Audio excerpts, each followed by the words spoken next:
Optimalisasi pendapatan negara harus dilakukan secara konsisten. Pajak adalah instrumen untuk keadilan, untuk redistribusi pendapatan.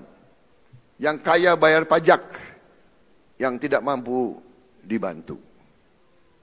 Penerimaan perpajakan akan terus ditingkatkan dengan tetap melindungi iklim investasi dan keberlanjutan dunia usaha. Insentif fiskal tetap diberikan secara terarah dan terukur untuk mendukung aktivitas ekonomi strategis. Pengelolaan SDA akan kita perkuat untuk digunakan sebesar-besarnya untuk kemakmuran rakyat. Setiap aset negara harus dikelola secara efisien dan produktif agar menghasilkan nilai tambah dan kontribusi positif bagi kesejahteraan rakyat. Dalam dunia bisnis, dalam dunia usaha kita mengenal istilah return on asset. Dalam bisnis dikatakan bisnis itu baik dan berhasil kalau return on asset adalah sekitar 12%. Katakanlah konservatif 10%. Katakanlah untuk bangsa Indonesia cukup 5%. Saudara-saudara sekalian, aset yang dimiliki bangsa Indonesia yang berada di BUMN-BUMN kita, asetnya adalah senilai lebih dari 1.000 triliun US dollar. Harusnya BUMN itu menyumbang kepada kita minimal 50 miliar dolar. Kalau 50 miliar dolar, APBN kita tidak defisit, saudara sekalian.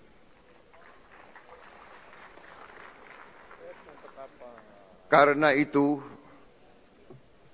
saya memberi tugas kepada Badan Pengelola Investasi dan Antara Indonesia untuk membereskan BUMN-BUMN kita.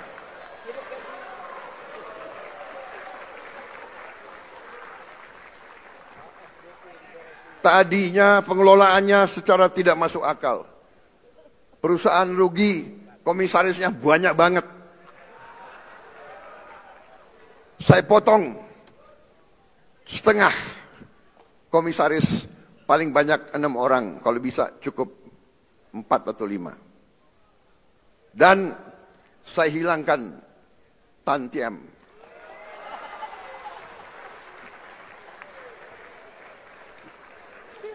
Saya pun tidak mengerti apa arti tantiem itu. Itu akal-akalan mereka saja. Dia memilih istilah asing supaya kita tidak mengerti apa itu tantiem. Saudara-saudara, masa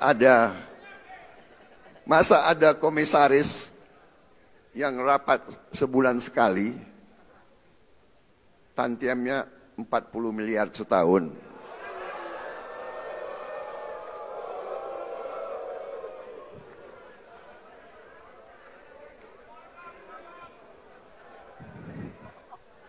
Saya juga telah perintahkan ke Danantara, direksi pun tidak perlu tantiem kalau rugi. Dan untungnya harus untung benar, jangan untung akal-akalan.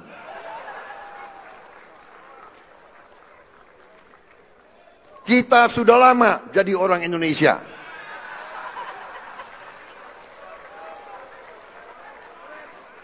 Dan kalau direksi itu, kalau komisaris itu keberatan, segera berhenti, saudara-saudara sekalian.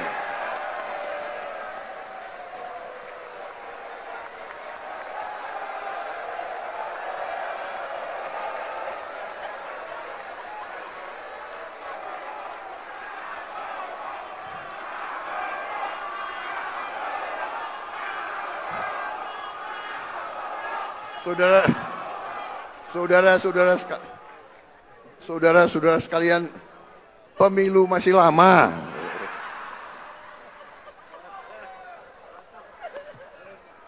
Ini kayak rapat di kecamatan aja ini. Tapi ini serius. Tidak masuk akal, ya. Jadi direksi dan komisaris kalau keberatan tidak bersedia, tidak menerima tantiem, berhenti. Banyak anak-anak muda yang mampu, yang siap menggantikan mereka.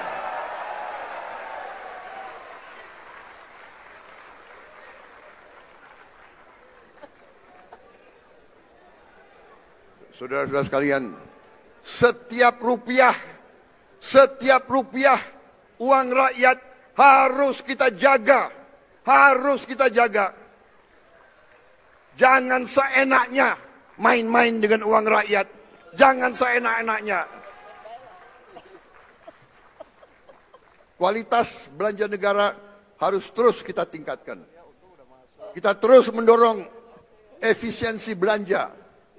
Saudara-saudara, setiap rupiah harus memberi manfaat yang nyata. Belanja operasional yang tidak efisien dipangkas.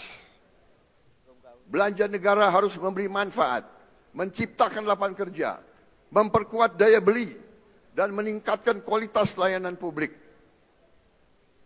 Peran APBN didorong untuk lebih proporsional.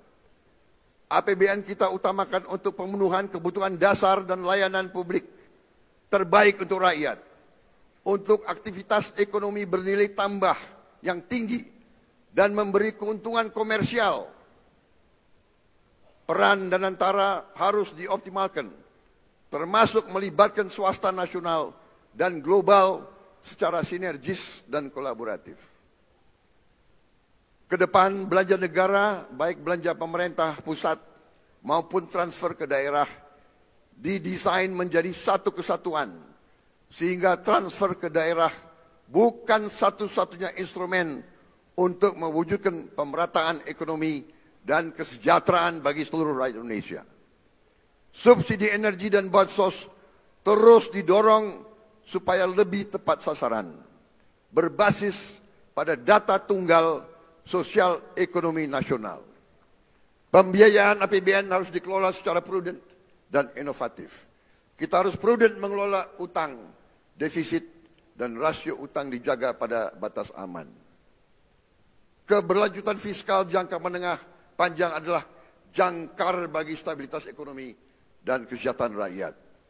Kita akan terus mendorong skema pembiayaan yang lebih kreatif dengan memberdayakan peran Danantara dan swasta sebagai motor penggerak pertumbuhan ekonomi, penciptaan lapangan kerja, peningkatan investasi serta penguatan inovasi pembiayaan. Tidak lagi semua hal harus bergantung pada APBN.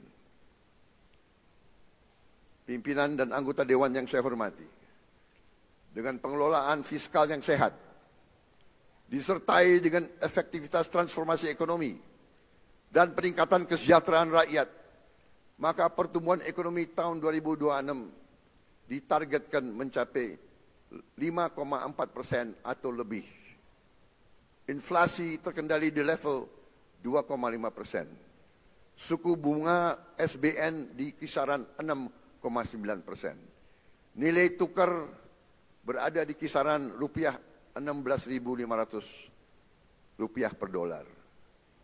Tingkat pengangguran terbuka tahun 2026 ditargetkan terus turun ke tingkat 4,44% hingga 4,96%. Angka kemiskinan kita turunkan ke 6,5% hingga 7,5%. Rasio Gini kita turunkan ke tingkat 0,377 sampai 0,38. Indeks modal manusia kita targetkan 0,57. Selain itu, indeks kesejahteraan petani dan penciptaan lapangan kerja formal ditargetkan meningkat. pimpinan dan anggota Dewan yang saya hormati, demikianlah keterangan pemerintah atas rancangan undang-undang tentang anggaran pendapatan dan belanja negara tahun anggaran 2026 beserta nota keuangan. Besar harapan kami, pembahasan RAPBN tahun 2026 dapat dilakukan secara konstruktif dalam semangat gotong royong demi tercapainya cita-cita Indonesia merdeka, berdaulat, adil dan makmur. Semoga Allah SWT senantiasa memberi rahmat dan ridhonya kepada kita sekalian dalam melaksanakan tugas dan amanah seluruh rakyat Indonesia. Dirgahayu Republik Indonesia. Merdeka! Merdeka! Merdeka! Terima kasih. Wassalamualaikum warahmatullahi wabarakatuh. Salam, Om, Santi, Santi, Santi, Om. Namo Buddhaya, salam kebajikan, Rahayu, Rahayu. Terima kasih.